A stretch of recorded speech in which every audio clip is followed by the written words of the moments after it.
Hallo, willkommen zurück auf den Kanal. Ich bin Lang. Hello, welcome back to the channel. I am a dog. Hallå, welcome to the updates-kanal. Hej, välkommen tillbaka till kanalen. Hej, velkommen tilbage til kanalen. Hei, velkommen tilbake til kanalen. Hei, tervetuloa takaisin. Odota, suomi ei ole edes pohjoismainen kieli. Vitun idiootti mitä vittua. Chances are, by reading and listening to words spoken in these Germanic languages, you realize that there are a lot of similarities between them, but why is that? What is the history behind the development of these languages that makes them so similar yet so distinct? Yeah, like literally, at some points it seems like the North Germanic languages, Swedish, Danish, and Norwegian, are just stealing words from each other and slightly changing them up in order to not get caught when making a terrible conlang. So we're going to go through three things: the history, the grammar, and the similarities/differences. Also, we'll go through how hard each of these languages are to learn if you want to be a buffed, hyperpolyglot terror chad like me and Lang. And the best way to get ahead 90% of language learners is subscribing to the channel and getting the best tips and tricks. We literally offer free content and advice that you can apply to your daily language learning. So do not forget to like the video, and let's get started with the history of these languages. History. The Germanic languages are a branch of the Indo-European language family, spoken natively by a population of about 515 million bots, mainly in Europe, North America, Oceania, and Southern Africa. The most widely spoken Germanic language, English, is also the world's most widely spoken language, with an estimated 2 billion bots who speak it. Hell yeah, America! All Germanic languages are derived from Proto-Germanic, spoken in Iron Age Scandinavia, Iron Age Northern Scandinavia, and along the North Sea and Baltic coasts. Yeah, whatever that means. The West Germanic languages include the three most widely spoken Germanic languages. English, with around 360 to 400 million native speakers, who usually come from the best and most free and least problematic country in the entire multiverse, the United States of America. German, with over 100 million native speakers who come from the actual pretty cool country of Germany, and Dutch, with 24 million native speakers who mostly come from a country where they don't even speak Dutch. Additionally, other West Germanic languages include Afrikaans, an offshoot or so-called daughter language of Dutch, originating from the Afrikaners of South Africa, with over 7.1 million native speakers. Low German, considered a separate collection of unstandardized dialects, with roughly 4.35 to 7.50 million native speakers, and probably 6.7 to 10 million people who can understand it. At least 2.2 million in Germany, and 2.15 million in the Netherlands. Yiddish, once used by approximately 13 million Jews in pre-World War II Europe, now with approximately 1.5 million native speakers. Scots, with 1.5 million native speakers. Limburgish varieties with roughly 1.3 million speakers along the Dutch-Belgian-German border, and the Frisian languages with over 500,000 native speakers in the Netherlands and Germany. And lastly, there's also Luxembourgish, but nobody even knows about its existence, and that's probably for a good reason, because it's a Frankenstein between French and German, so it was probably created in a lab, to be honest. But moving away from the west and going to the north, the largest North Germanic languages are Swedish, Danish, and Norwegian, which are in part mutually intelligible and have a combined total of about 20 million native bots in the Nordic countries and an additional 5 million second language speakers. As we will see in the grammar section, you will be surprised to see how close the North Germanic languages are, aka the Scandinavian languages. Personally, I think they should all unify and create one big unified language, but hey, the Danes and the Swedes got too much beef, so that would probably never work out. And the reason these languages are so distinct and similar is because they have all been strongly influenced by Middle Low German, a West Germanic language. And Low German words account for about 30 to 60% of their vocabularies according to various estimates. Other extant North Germanic languages are Faroese, Icelandic, and Elfdalian, which are more conservative languages with no significant Low German influence, more complex grammar, and limited mutual intelligibility with other North Germanic languages today. Moving on, the East Germanic branch included Gothic, Burgundian, and Vandalic, all of which are now extinct. The last to die off was Crimean Gothic, spoken until the late 18th century in some isolated areas of Crimea. So all in all, The SIL etholog lists 48 different living Germanic languages, 41 of which belong to the western branch and 6 to the northern branch. It takes Reichsdenzer Hundsturkisch German in neither of the categories, but it is often considered a German dialect by linguists. The total number of Germanic languages throughout history is unknown, as some of them, especially the East Germanic languages, literally logged out of the server and disappeared during or after the migration period. Some of the West Germanic languages also did not survive, past the migration period, including the Chad language known as Lombardic. Rest in peace. As a result of World War II and subsequent mass expulsion of Germans, the German language suffered a significant loss of Sprachraum, as well as extinction of several of its dialects. F in the chat. Currently, in the 21st century, German dialects are dying out as Standard German, aka Hochdeutsch, gains primacy. This shows that if you speak high standard hardcore German, you are probably subject to be more dominant over your partner. The common ancestor of all of the languages in this branch is called Proto-Germanic, also known as Common Germanic, which was spoken in about the middle of the first millennium BC in Iron Age Scandinavia. Proto-Germanic, along with all of its descendants, notably has a number of unique linguistic features, most famously the consonant change known as Grimm's Law. Early varieties of Germanic entered history when the Germanic tribes moved south from Scandinavia in the 2nd century BC to settle in the area of today's northern Germany and southern Denmark.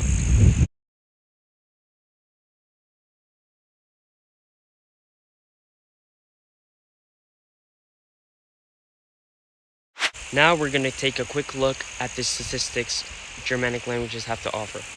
In this list, we can see Germanic languages by number of native speakers. On the right, however, we can observe Germanic languages by share.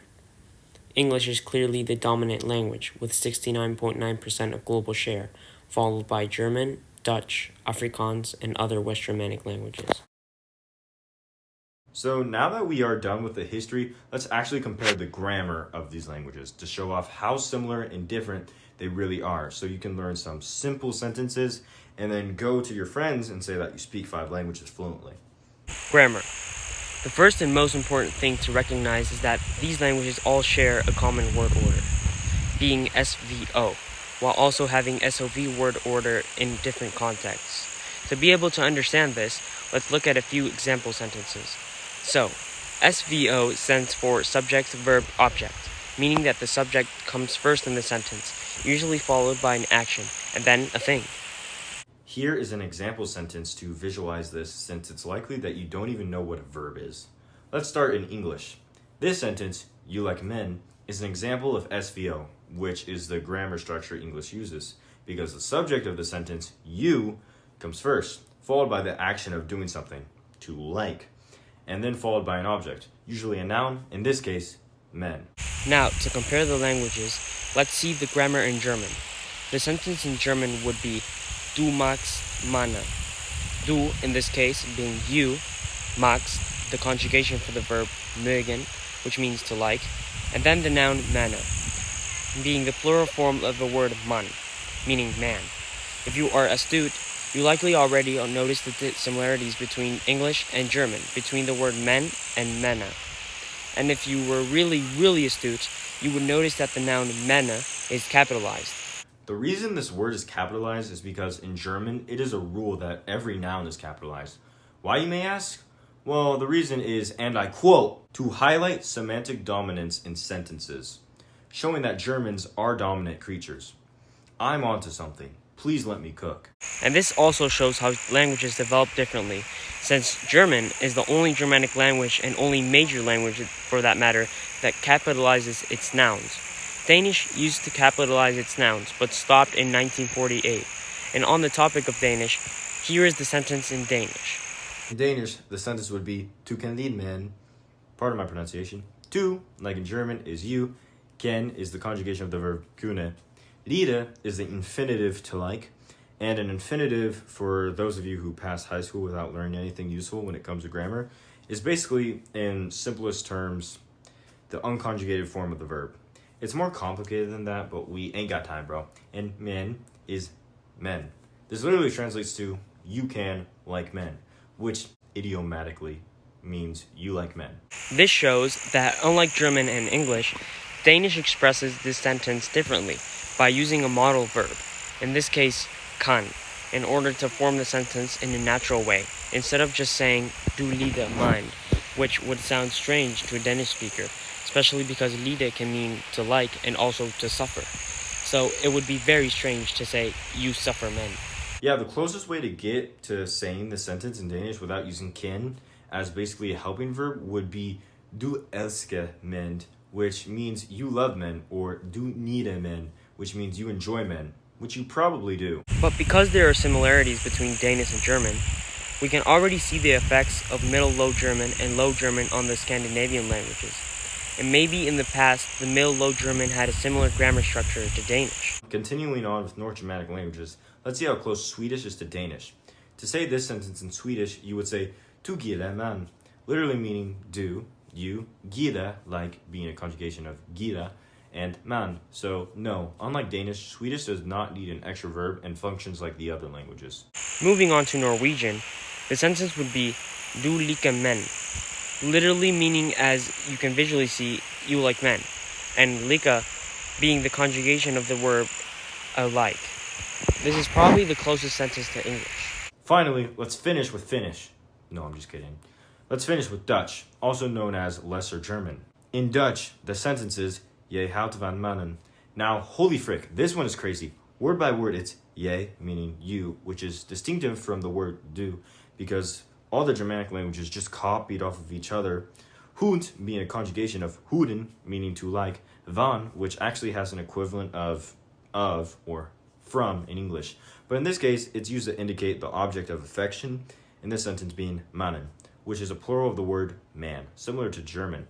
So in this case, the word van takes the meaning of, making the sentence literally translate to you like of men, which can be seen as you are fond of men, or something like that. This general overview of all of these languages gives us a pretty good sense of the cognates that have remained recognizable over time, while also showing us the words and the grammar structure that is a little strange. Obviously, the most frequent cognate is du, or tu. It is pretty easy seeing how du and you are related, but for some frickin' reason, the Dutch decided to pull a frickin' 180 and pull out a random ye out of their arses to be quirky. Ye? Yay? Yay. It's literally yay. It's like just Kanye. Like they copied Kanye, bro. Also, a close second for being the most frequent cognate is man. And it sounds similar across all the languages, so. Other than that, it's clear that some of these languages, especially Danish and Dutch, decided to be a little freaky and use extra words to help construct the sentence, because that is just how the languages work grammatically, showing that maybe these are features that were gained by these two languages or were lost by the other languages. And it's likely that is the latter, since most languages seem to simplify over time. Well, at least that's a theory. But the Dutch just have to make your life harder by forcing you to tear your throat open when pronouncing the sound. And the Danish make your life harder because you have to imagine that your mouth is literally full of big hairs. Especially when trying to say the sentence, Wat groot met vloeden? Wat groot met vloeden? Just listen to that. Wat groot met vloeden? It feels like I'm doing something sus with my mouth while pronouncing that.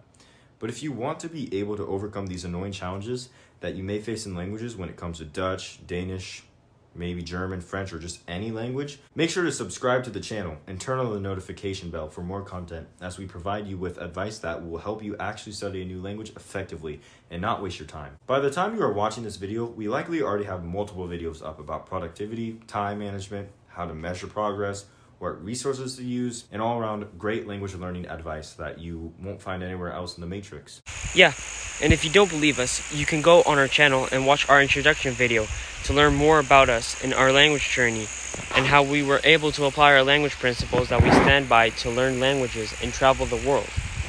And also, if you would like to see more content, please like this video and comment down below, as it shows YouTube that you like content like this and benefits our channel. Danke, and let's continue with the video.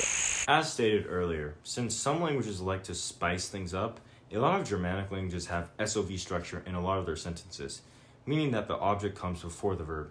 So if the sentence was in SOV order, it would be I men like. So you get men before you like them. This may seem like brain rot, but hey, let them cook. Maybe they're onto something. Let's compare one more sentence, but with predominantly SOV structure in Germanic languages, with the sentence, I eat an apple. In SOV word order in English, there would be I an apple eat, the object being the apple going before the verb, to eat. This obviously does not work, but let's see how it is in German. In German, the sentence is Ich einen Apfel esse.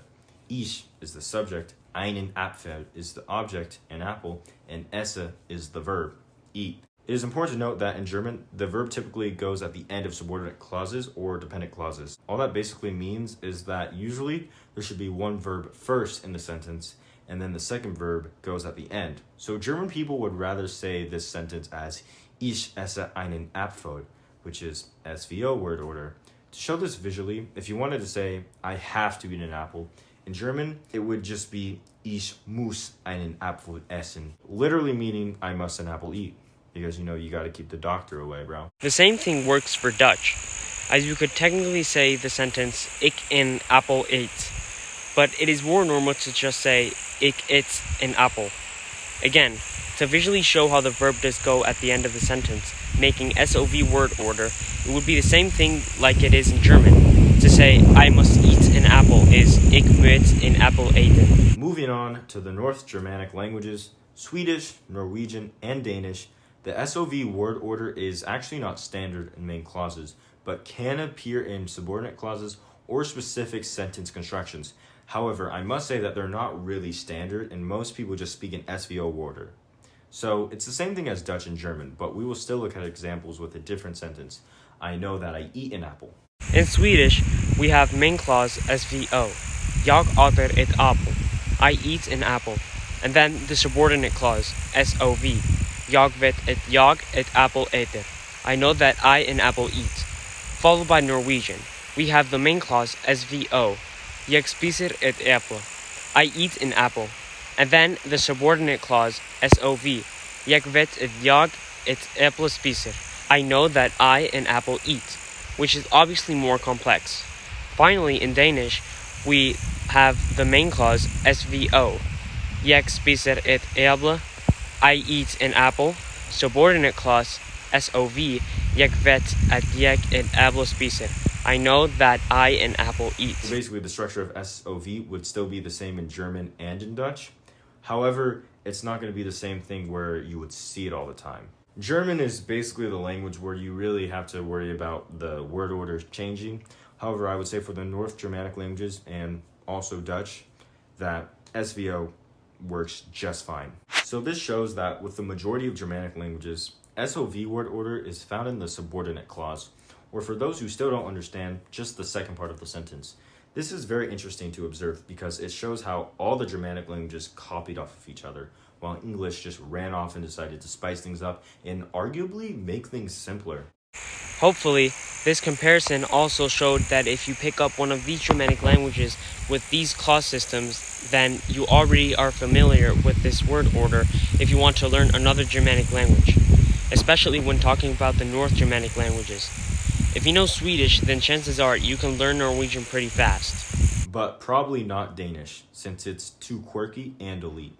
So when learning languages that are of similar origin, keep an eye out, since it may be a benefit to you.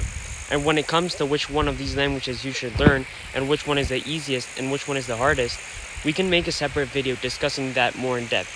Just make sure to get this video to 5,000 likes to make that possible. Thank you for watching. I hope you enjoyed this video, and make sure to subscribe to Dawg to get more of the best language content you will ever find in the entire multiverse. Also, for more goofy content, make sure to subscribe to Language Dawg. But be careful, since if you learn about my ancient wisdom in my videos, you might become too smart for your own good. Also, question of the day. For speakers of Germanic languages, in comparison to your own native language, which Germanic language can you understand the most, and why? Can you understand this just when hearing it, when writing it, the both, or is it something else? Please let us know in the comments. Bye, adios, tschüss, salut. Salut.